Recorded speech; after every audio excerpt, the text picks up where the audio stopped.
ఎన్టీఆర్ కథానాయకుడు ప్రోగ్రాంకి నా మనస్ఫూర్తిగా అభినందనలు, సుస్వాగతం పలుకుతున్నాను. ఈ ఎన్టీఆర్ బయోపిక్లు ఈ రెండు వర్షన్స్ కథానాయకుడు మహానాయకుడు సూపర్ సెన్సేషనల్ హిట్స్ అవ్వాలని, తెలుగు పరిశ్రమ తెలుగు సినిమా రికార్డుని తిరగరాయాలని సోదరుడు బాలకృష్ణ అత్యంత ప్రతిభావంతంగా నటించి నిర్మించిన ఈ చిత్రం ఎక్కడికో హైట్స్కి వెళ్ళాలని ముందుగా మనస్ఫూర్తిగా కోరుకుంటూ, మహానటుడు, దైవాంశ సంభూతుడు, ఒక రకంగా దైవం ఎన్టీఆర్ గారి గురించి ఈ సందర్భంలో మననం చేసుకోవటం ఒక అదృష్టం.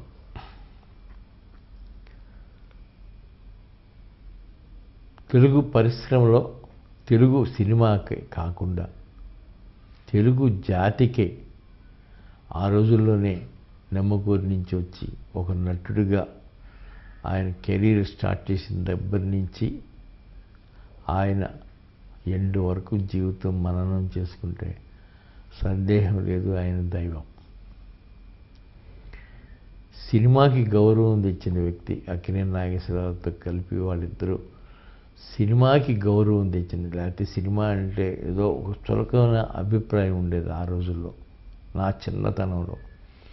అలాంటి సినిమాకి ఒక గౌరవం తెచ్చి, హీరో అంటే ప్రపంచంలోనే ఇలాంటి హీరో ఉంటాడని అనిపించిన రామారావు గారు ఆ తర్వాత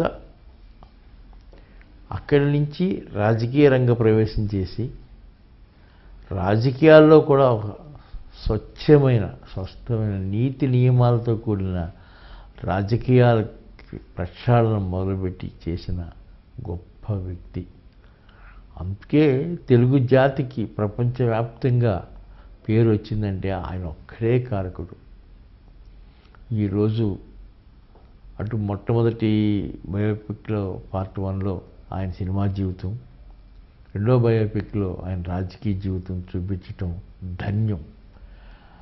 నిజంగా బాలకృష్ణ గారికి, టీంకి నమస్కరిస్తున్నాను, తల వంచి నమస్కరిస్తాను. అంత మహోన్నతమైన కార్యక్రమం చేపట్టినందుకు. రిజల్ట్స్ గురించి మీరు అడగవసరం లేదు. మహానీయుల గురించి మనం కథ చెప్తున్నప్పుడు స్పందన ప్రజల్లో ఎలా ఉంటుందో నిన్న మహానటి నిరూపించింది. రేపు ఈ కథానాయకుడు మహానాయకుడు దానికి 100 రెట్లు స్పందన తీసుకురావటం ఖాయం. ఇక రామారావు గారి గురించి ఏం చెప్పినా ఎంత చెప్పినా ఇంకా ఏం చెప్పడానికి ఎన్ని రోజులైనా సరిపోదు, ఎంత టైం అయినా సరిపోదు. అందుకే ఒక మాటలో నేను చెప్పాను, ఆయన దేవుడు, దైవం. ఈ కలియుగంలో ఆయన రూపంలో దేవుడు ప్రత్యక్షమయ్యి జన్మనెత్తి మానవ రూపంలో తద్వారా ఎన్నో రకాల సేవలు మన అందరికీ అందించి వెళ్ళిపోయారు ఆయన.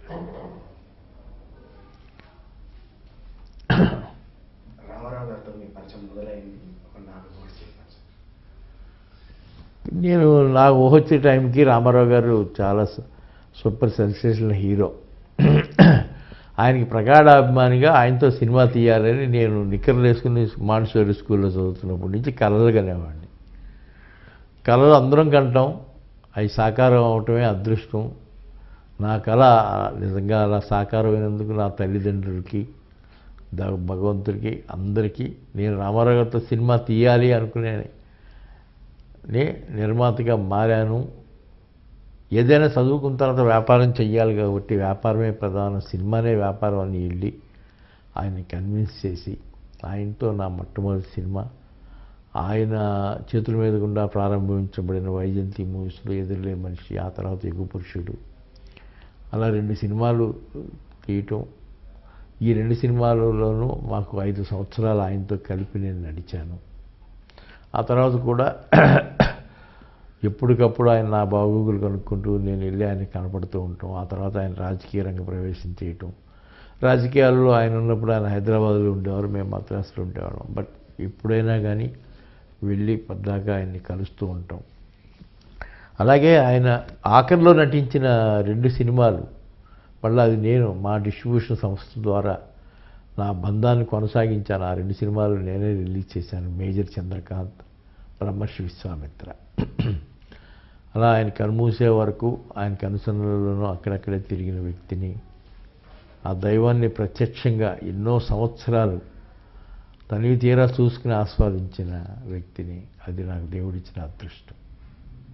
మీరు ఆయనతో 2 సినిమాలు బ్యాక్ టు బ్యాక్ చేశారు కదా సార్. ఒకటి యుగ పురుషుడు, ఇంకొకటి ఎదురులేము. ఎదురులేని మనిషి. ఫస్ట్ అవి 2 కూడా ఫ్లాప్ అయ్యాయి సార్. 2 కూడా ఫ్లాప్ అయ్యాయి సార్. 2 హిట్లే కదా సార్. రెండిట్లా సార్. 2 హిట్లే, 2 100 days ఫంక్షన్ చేసాం. Okay sir. ఇప్పుడు ఎదురులేని మనిషి ఉంది కదా సార్, మళ్ళీ వెంటనే అవకాశం సారే నుంచి ఇచ్చారు సార్. ఎప్పుడు జనరల్గా ఒక సినిమా తీయటానికి ఒక నిర్మాత అప్రోచ్ అయినప్పుడు ఆ హీరోతోనే ఉంటుంది ఆ నిర్మాణ సంస్థ. ముందుకు కదిలి వెళ్ళేటప్పుడు ఆ హీరో మళ్ళీ కాల్ షీట్లు ఎప్పుడు ఇస్తారో వెయిట్ చేస్తూ ఉంటారు. నేను ఎదురులే మనిషి 75లో మొదలుపెట్టి 75 ఎండ్లో రిలీజ్ చేశాను. 100 days 12 సెంటర్లో ఆడింది అది. దాని ఫంక్షన్ చేశాను చోళా హోటల్లో, చెన్నై చోళా హోటల్లో. ఆ తర్వాత మళ్ళా నా టర్న్ వచ్చి ఆయన నా కాల్ షీట్లు ఇచ్చేటప్పటికి 1977లో యువపురుషుడు తీశాను. అది 100 days చాలా స్టేషన్స్లో ఆడింది. ఇప్పుడైతే నాకు గుర్తులేదు కానీ నాకు తెలిసి దాదాపు 20 స్టేషన్స్లో ఆడింది. ఈ 2 సినిమాల్లోనూ రామారావు గారికి బాగా వెరైటీగా మేము చూపించగలిగింది ఆయన రొటీన్ సినిమాల నుంచి కొంత మార్పు చేద్దామని ప్రయత్నం చేసింది. మొట్టమొదటి సినిమాలో డాన్సులు, రెండో సినిమాలో కాస్ట్యూమ్స్. ఈ 2 గొప్ప విజయాన్ని ఆ 2 సినిమాలకు అందించి అక్కడి నుంచి ట్రెండే మారింది. నిర్మాత గారు సార్ మీతో చనువు బాగానే ఉండేది సార్. సార్తో మీకు ఆయన ఎవరితోనైనా బాగుండేవారు, నాతో అందరికంటే ఇంకెక్కువ బాగుండేవారు. ఎందుకంటే నేను వెళ్ళిన ఏజ్ అప్పుడు హరికృష్ణ గారిది నాది దాదాపు ఒకటే ఏజ్. బాలయ్య గారు మాకన్నా చిన్నపిల్లడు. ఆ ఏజ్లో నేను వెళ్తే ఆయనకి ఎంతో ముచ్చటేసింది. ఎవరు అక్కడి నుంచి వచ్చాడు మావాడు, నాతో సినిమా తీయాలని నా అభిమాని. ఆయన నన్ను తన కొడుకుల్లో కొడుకుగా చూశారు. ఆయన ఎన్నో పౌరాణిక పాత్రలు పోషించారు. నేను చిన్నప్పుడు మొదటి రోజుల్లో నేను సినిమా చూడలేదు, చిన్నపిల్లని కాబట్టి. ఆ తర్వాత నేను చూసిన సినిమా సీతారామ కళ్యాణం. అది వారే డైరెక్ట్ చేశారు. ప్రతినాయకుడి పాత్ర వేసి ఆయన మెప్పించిన విధానం అమోఘం. అది ఐ థింక్ ప్రపంచ చరిత్రలో ఎవరు చేయలేరు. తర్వాత నంబర్ ఆఫ్ టైమ్స్ నేను ఆస్వాదించి చూసిన సినిమా శ్రీకృష్ణ పాండవీయం. తను డైరెక్ట్ చేస్తూ ఒక పక్క కృష్ణుడి వేషం, ఒక పక్క భీముడి వేషం, దుర్యోధనుడి వేషం వేసి మెప్పించారు ఆయన. ఆ సినిమా చూసేటప్పుడు నేనేదో 10th క్లాస్లోనో SSLCలోనో ఉండుంటాను విజయవాడలో. ఆ తర్వాత మద్రాసు వెళ్ళినప్పుడు నాకు అసలు ఆయన ఆ పాత్రలు పోషిస్తున్న విధానం చూసేవాడిని.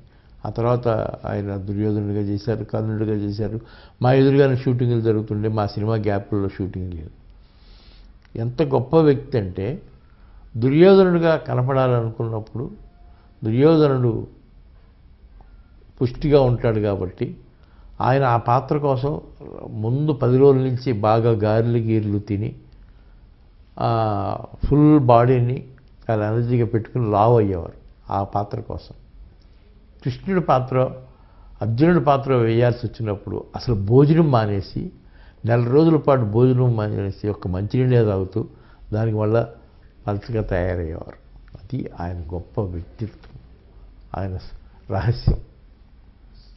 రామారావు గారు సాంఘిక చిత్రాలకు వచ్చినప్పుడు కూడా భూతలు నుంచి సినిమా తీశారు, వేటగాడు, కొండవీటి సింహం లాంటి. దాంట్లో మీకు బాగా నచ్చిన సినిమా సార్? నాకు అన్ని సినిమాలు నచ్చుతాయి. నేను తీసిన సినిమాలు 2 నాకు గొప్ప సినిమాలు. నేను నా సినిమాల గురించి చెప్పుకుంటాను కానీ బయట సినిమాల గురించి చెప్పాల్సి వస్తే నా సినిమాల తర్వాత అవన్నీ గొప్ప సినిమాలే. రామారావు గారితో మీరు రాజకీయాలకు వచ్చినాయి సార్? నేను రాజకీయాల్లోకి రామారావు గారితో రాలేదు. రామారావు గారు రాజకీయాల్లో ఉండగా నేను సినిమా నిర్మాణంలో ఉన్నాను. నేను రామారావు గారు తదనంతరం నేను హైదరాబాద్ షిఫ్ట్ అయినప్పుడు చంద్రబాబు నాయుడు గారి, మా పార్టీ ఇది తెలుగుదేశం, రామారావు గారు పెట్టిన పార్టీ అంటే మా సొంత పార్టీ. ఆ అగ్రిమెంట్స్లో చంద్రబాబు నాయుడు గారి పదాలు కలుస్తున్నప్పుడు చంద్రబాబు నాయుడు గారి గొప్పతనాన్ని, ఇంత గొప్ప నాయకుడు ఉన్నాడా అని అనిపించి నేను అప్పుడు తెలుగుదేశంలో పోటీ చేశాను కార్యకర్తగా దిగి. బయోపిక్ గురించి మీరు విషయాలు చెప్పి క్లోజ్ చేద్దాం సార్. బయోపిక్ నేను ఇందాకే చెప్పాను, చాలా సెన్సేషనల్ హిట్ అవుతాయి 2 వర్షన్స్.